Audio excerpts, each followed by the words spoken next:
What am I talking about? I'm talking about auto build. Now, auto build is something that Nintendo has kept kind of hidden from the main marketing materials, but in no way is it a secret, and in no way is it anything new or spoilery or doing anything different or ruining any part of the game. It's just making the game so much better. And yet, this ability or side ability is hidden well out of sight. And I played 20 hours without even having a clue where this could be or how to acquire it. So I'm here to help you get this one early on. It's right before your eyes. It's right beneath your nose. Nintendo put it in a place where I clearly think they want you to find it pretty darn early in your playthrough because it does not zap any creativity. It still allows for plenty of exploration, plenty of awesome ideas, plenty of aha moments, but it makes the game better. And it makes the game so that you don't have to sit there and deal with the finicky controls when you're working through Ultra Hand builds over and over again when you've already done it. It's a convenience saver, it's a time saver, it's awesome, it's something that benefits you without restricting anything, and yet Nintendo in the game never tells you what's going on or where to get it. So I'm here to help you out because it's right there. Let's go grab it. Well, our top tip takes us back to the Great Plateau. How freaking fitting is this? And I have to feel like Nintendo intentionally wanted you to acquire this early on by putting it right by the Great Plateau. If they wanted this to be buried and found later, they would not have put it in a place where everyone began in Breath of the Wild.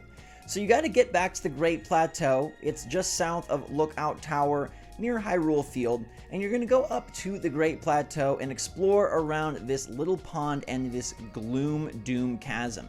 If you look at the map, we are right here below Lake Colomo and just kind of north of the Great Plateau. From here, we're going to dive down, down into the depths. If you haven't been there yet, it's okay. This area is not as spooky as it looks, nor is it as daunting as it sounds. I did the depths as my first side quest. I actually think it's a good idea to get down there early so you can take advantage of all 3 layers of Hyrule throughout the entire game. From there, you're going to unlock a very nearby tree, okay? One of these big trees that lights up the area, they're called light roots, is literally right around the corner.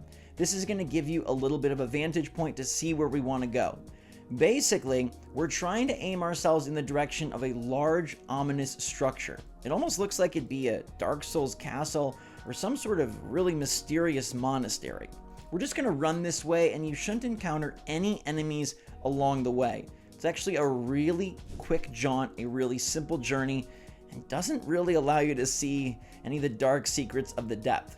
But once you arrive at the Great Abandoned Central Mine, you'll notice a green hand symbol. All right, we're right here in the depths if you look on the map, and from that point, we're right here in the surface map as well. You can see it's below Central Hyrule, kind of beneath the second tower, but most importantly, it's just right smack dab up against the Great Plateau from the first game. We'll go and we'll activate our little Zonai symbol, and voila, we are going to get an absolutely amazing ability. Auto build has now been acquired. Yep, I assumed auto build was something saved for endgame, saved for defeating all the dungeons, beating all the bosses, I don't know, finding Ganon himself. But no, auto build is just an easy acquisition away. It's right underneath the Great Plateau, and there it is. You can get this super early in your playthrough, although you do have to be prepared for a small little boss battle that I will not spoil. I found it to be very simple, but I did do this about 20 hours in, so it may be something that you have to hack and slash up against a few times to beat, but there's also a way to just acquire auto build without the boss battle. You get auto build and then just leave. Do not complete these people's quests, because their quest is what's going to instigate the boss battle. Now, auto build is fantastic because it allows you to store things in auto build's history and easily recreate the vehicles. If you have the parts right by you, they will just all snap into place for free in a really nifty animation. This alone is infinitely valuable because it's kind of cumbersome to turn things. And if you're having difficulty with diagonal rotation, or you just don't like ultra handing around, trying to figure out if it's gyro, if it sticks, how you'd best like to do this, auto build just puts things in the right place and makes them for you. So you get a good plane one time with some nice fans and a wing, boom. You have that good plane and fan every single time you have the required pieces around you. You make a nice car once, boom, you got a nice car again. The other thing this allows you to do is spend Zonite to make up for the missing pieces. You'll notice when I first pick up or first activate the auto build, it says I can spend 6 Zonite to just make these pieces happen. But then as soon as I mouse over the requisite pieces, then the cost becomes free. So even if you don't have the pieces required, you can just make it anywhere you are in the world, provided you have Zonite, a mineral that you'll find in ore deposits beneath the surface. Now, this also allows you to access schema stones or schema stones, basically schematic stone. Let's just call it that. And schematic stones are going to be preset blueprints that the game provides for you, giving you good ideas and or simple creations, maybe even some complex ones that are all nicely balanced and ready to go. The first one you get is fan plane. And this way you don't have to worry about where should I be putting the fans? Where should they go for balance? How did Nintendo really intend for this stupid wing to fly straight? Well, here you have it. Now it can fly straight. I understand that this might take away a little bit of the ingenuity of creatively building your own vehicles, but you totally can do both. And I don't think there's like thousands of schematic stones, so you're only going to find a couple of these, and you can only auto build things you have in your history, meaning you do have to build it once to be able to build it again.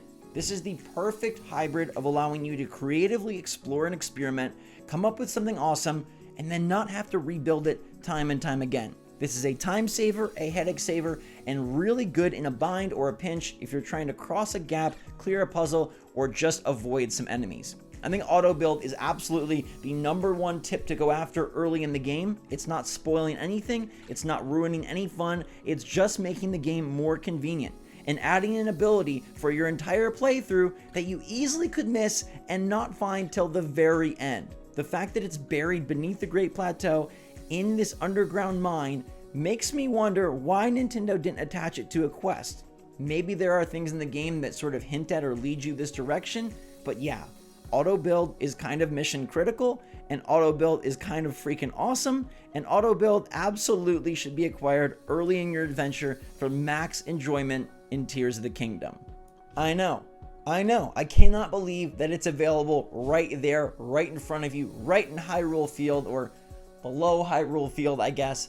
But auto build has been kept kind of hidden from the marketing, yet it's really not a secret. It's not a new power per se, it just makes things easier. You can still construct on your own however you see fit, and if you want to make the objects as they go, then that's fine too, but this does give you the option and the ability to store some of your favorite creations and to quickly craft them. Plus the animation is super sick, and I think this will help you use vehicles much more in the main overworld as opposed to just in shrines. I think Ultra Hand is great, but I think auto build makes Ultra Hand extra usable wherever you are. So I hope you guys enjoyed the video. Hit that thumbs up button if you're enjoying Tears of the Kingdom and all the Zelda Palooza that we've got going on right now.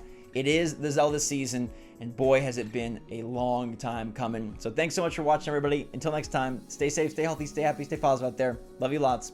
SwitchForce out.